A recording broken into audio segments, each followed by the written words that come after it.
বিগত 1 বছরে গাড়ি ঢোকে না। আমরা গাড়িতে তো যাইতেই পারি না, পায়ে হাঁটতে গেলেও আমাদের অনেক অসুবিধা হয়। রাস্তার পাশে জায়গা নাই, রাস্তা নাই, রাস্তা ভাঙচুর। দেশের কোটি মানুষের আস্থা অর্জন করছে একেএস, প্রযুক্তি ও মানে অদ্বিতীয়।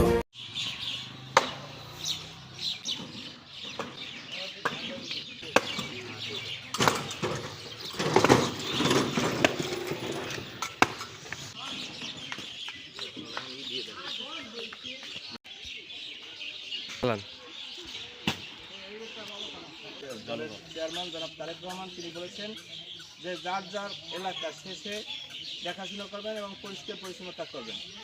এই রাস্তাটা দীর্ঘদিন ধরে এবার পরিবেশে মানুষ রিক্সার থেকে পড়ে যায়, অ্যাক্সিডেন্ট হয়। আমি অন্তত ব্যক্তিগতভাবে এই স্থানীয় মেম্বার লইয়া ইউনিয়ন পরিষদে 2বার গেছি, কিন্তু কোনো কাজ হয় না। তাদের কাছে কোনো বরাদ্দই নাই, তারা করতে আসে না। পরে আমরা বাধ্যই আজকে আমরা নিজেদের উদ্যোগে এবং মেম্বারের উদ্যোগে এই কাজগুলো আমরা করতে আসি। আমাদের এই রাস্তাটা নিয়ে খুবই কষ্টতে আছে। আমাদের ছেলেমান স্কুলে বাতাসায় যাইতে পারতেছে না, জনগণ চলতে করতে পারতেছে না এবং গাড়ি ঘোড়া নিয়ে খুব কষ্টের ভিতরে আছে। এবং ইউনিয়ন পরিষদের চেয়ারম্যান ভারপ্রাপ্ত চেয়ারম্যানের কাছে গেছি, সেও কোনো পদক্ষেপ নেয় না। এরপরে আমাদের এই ইউনিয়ন ওয়ার্ডের মেম্বার নিজের গাইডের টাকা দিয়া নিজে মাটি কাটিয়া তারপর রাস্তাটা নির্মাণ করতেছে এবং তার সঙ্গে রবিশ আছে। আমরা আরও কিছু জনগণ এখানে আছি, আমরা কাজ করতে আছি জনগণের জন্য। মানুষ খুবই কষ্ট পাইতেছে, যার কারণে আমাদের দরজার সামনে এই রাস্তাটা অনতি বিলম্বে যদি সংস্কার হয়, আমরা সকলের কাছে দোয়া চাই আমাদের এই রাস্তাটা যেন সুন্দর সুষ্ঠুভাবে হয়, এই কামনা করি। মেম্বার সাহেবকে ধন্যবাদ, উনি যে উদ্যোক্তা নিয়েছেন, এই উদ্যোক্তা যেন ওনার সবসময় জারি থাকে এবং উনি যেন এরকম কাজ করতে পারে। একটা মাথারিও আছে, হেরো লই গেল পর গাড়ি উড়িয়ে দিছি তোর জিয়ান কারখানার মালখানে না, মালটা সব হয়নি পড়ে গেছে কাইতে গিয়া। আল্লাহ বাঁচাইছে খোলাটারে। সেদিন আমি নিজে উড়িয়ে দিছি গাড়ি আপনার নিজে না, গাড়ি ওই কারখানার গাড়ি। এই যে রাস্তাঘাটের ব্যাপারে আমরা আমাদের বিচারপতি লুৎফুর রহমান তিনিও বলছে অ্যাক্সিডেন্টে বলা হয়েছে, তারা শুধু বলে যে রাস্তা টেন্ডার হয়েছে এবং রাস্তা বড় হয়েছে, আসলে কেউ রাস্তার কাজ করে না। এই রাস্তাটা যে কত মানুষ অ্যাক্সিডেন্ট হয়েছে, কত মানুষ আহত হয়েছে, সেটা আমরা যারা এলাকাবাসী আছি আমরাই জানি কীভাবে মানুষগুলো অসহায় রাস্তায় পড়ে যায়। এই রাস্তাটা রিক্সা আমাদের যাইতে শহরে যাইতে 2 মিনিট সময় লাগে, একটা রিক্সা পাইনি আমরা। এখানে একটা মানুষ অসুস্থ হলে যে তাকে নিয়ে যে হাসপাতাল, সেটাও আমরা পারতেছি না। আমরা দ্রুত গতি দিয়ে রাস্তাটা যত সংস্কার হয় সেই দাবি করব এবং 12 তারিখে সবাই ভোট কেন্দ্রে যেয়ে ভোট দেবেন, বিএমপিকে জয়যুক্ত করবেন। ইনশাল্লাহ আমরা সবাই চেষ্টা করব 12 তারিখের পরে এই রাস্তার কাজ যাতে দ্রুত গতিতে করা হয় সেই ব্যবস্থা করার জন্য।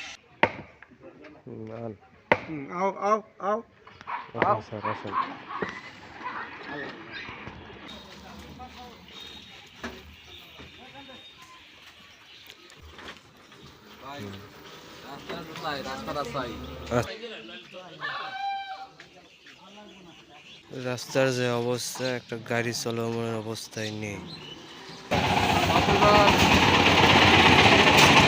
পারতেছো না, তোমরা স্কুল কলেজ যাচ্ছ না, কারণটা কি? রাস্তা এই জায়গা দিয়ে খারাপ, সামনে দিয়ে আরো খারাপ আছে, এই জায়গা দিয়ে বেশি খারাপ। এই জায়গা দিয়ে রিক্সা আসা যাওয়া করতে এইটু জায়গা নয়, তার 20 টাকা এখন থেকে থামে, তারপর 20 টাকা নেই, আসছে তারা 30 টাকা। আচ্ছা, এইটু রাস্তার জন্য আমাদের অনেক সমস্যা। এজন্য আমরা স্কুল কলেজে সহজ ছোট ছোট বাচ্চারা স্কুলে যাইতে পারতেছে না, স্কুলে যাইতে চাচ্ছে না, রাস্তা ভালো না, রাস্তা ভাঙ্গা। কিন্তু এখান থেকে ব্রিজ পোল থেকে এখানে আসতে গেলে 20 টাকা ভাড়া চায় এবং এখান থেকে আবার এই বাচ্চাদের জন্য আর একটা রিক্সা করতে হয়। কাজেই আমি দয়া করে আমি প্রশাসকের কাছে অনুরোধ করবো যাতে রাস্তাটা অতি তাড়াতাড়ি হয়, তাহলে বাচ্চারা স্কুলে যেতে পারে। আমার সামনে একটা গাড়ি উল্টে দিয়ে পড়ে গেছে, তারা বর্তমানে এখন হাসপাতাল, তাদের কি অবস্থা আছে জানি। একেবারে রাস্তার গোড়া থেকে মাথা পর্যন্ত এমন কোনো জায়গা নাই যে একার জায়গা ভালো আছে, সমস্ত জায়গাগুলো এইরকম। এই রাস্তা দিয়ে যদি মানুষ চলাচল না করতে পারে, হাজার হাজার মানুষের বসবাস, এখানে হাজার হাজার মানুষের বসবাস, কোনো একটা ফায়ার সার্ভিস ঢুকতে পারে না, অ্যাম্বুলেন্স ঢুকতে পারে না, এমনকি একটা রিক্সা পর্যন্ত যাইতে পারে না। এই রাস্তার মাথায় একটা স্কুল আছে, আমাকে পোলাপান স্কুলে আসা যাওয়া করতে তাদের অনেক অসুবিধে হয়। আমরা রিক্সের ব্যাপার হয়ে যায়, আমরা স্কুলে পাঠাইতে পারি না, কিন্তু আমরা অতি তাড়াতাড়ি এই রাস্তাটা যেন সম্পূর্ণ হয়। অনেক বছর ধরে আমরা রাস্তাঘাট পাই না, যেহেতু আমাদের বাচ্চা কাচ্চারা স্কুলে চলতে পারে না, যেহেতু আমরা চলতে পারি না, আমরা হচ্ছি কর্মজীবী।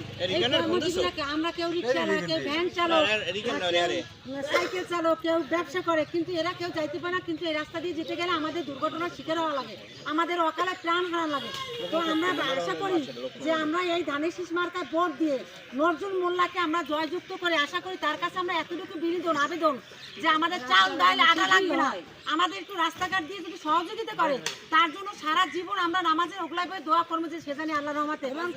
জনগণের জন্য একটা ভালো উদ্যোগ যে এই প্রার্থী তার নিজ উদ্যোগে এই রাস্তাটা রিপেয়ার করে দিচ্ছে। বিগত দিনে আমি 2 বার এই রাস্তার খাদে পড়িয়ে গেছি রিক্সা নিয়ে। তো আজকের সেইটা যে এত সুন্দর একটা উদ্যোগ নিয়েছে, এজন্য আমি প্রার্থী এবং এই এলাকার জনগণকে ধন্যবাদ জানাই। আমি ইউপি সদস্য আলহাজ মোহাম্মদ দুল্লাহ মোল্লা, ওয়ার্ড নং 3। আমি বিগত এই 5 বছর জন্য ইউপি সদস্য হইয়া এই পরিষদে আসছি, কিন্তু 4.5 বছরের মধ্যে আমি 2 টাকার কাজ করাতে আমি আমার ওয়ার্ডে পারি নাই। কোনো জনগণের রাস্তাঘাট কোনো সেবা সুস্থ দিতে পারি নাই। যখন এই বিএনপির তত্ত্বাবধানে এই দেশটা পরিচালনা হচ্ছে, তখন আমি আমার ওয়ার্ডে 2 থেকে 2.5 কিলো জায়গা সলিং নিছি এবং 1 কিলো জায়গা সলিং করছি, বাদ বাকি 2.5 কিলো 3 কিলো রাস্তা কার্পেটিং। এটা আমি এই বিএনপি সরকার আশায় আমি এই কাজটা পেয়েছি এবং করাতে সক্ষম হয়েছি। এবং নজরুল মোল্লা সাহেব আমাকে ডেকে বলছে যে আপনি আমার ভাই, আপনার যেখানে যদি সহযোগিতা লাগে সেটা আমি করব, কিন্তু রাস্তাঘাট আমি করে দেব। কিন্তু আমার দিকে একটু এখন আমি আকুল আবেদন করব এই 3 নং ওয়ার্ডবাসীকে যে আপনারা সকলে নজরুল মোল্লার পক্ষে কাজ করবেন। আমি অদা করতে পারি, নজরুল মোল্লা যদি ক্ষমতা আসে, তামেশি যদি ক্ষমতা আসে, তারেক জিয়া যদি ক্ষমতা আসে, এই রাস্তা ইনশাল্লাহ কার্পেটিং হবে। এইটা আমি আশাবাদ ব্যক্ত রেখে এই জনগণের স্বার্থের জন্য, আমার ব্যক্তিগত স্বার্থের জন্য আমি কথা বলতেছি না, আমি ব্যক্তিগত কিছু পাওয়ার জন্য কথা বলতেছি না, আমি জনগণের স্বার্থের জন্য আমি কথা বলতেছি। আমি তাই দয়া করে অনুরোধ করব এই এলাকার লোকজনের কাছে, ভোট দিব কিসে? ভোট দিব কিসে? উন্নয়নের মার্কা কি? উন্নয়নের মার্কা কি? ইনশাআল্লাহ। এবং আমার সাথে রবি ভাই 24 ঘন্টা থাকে এবং রাসেল এই ধানের শীষের অত্যাধিক পরিমাণ কাজ করতেছে। আমি অনুরোধ করবো আপনারা সবাই ধানের শীষের জন্য কাজ করবেন। ভোট দিব কিসে? ধানের শীষে।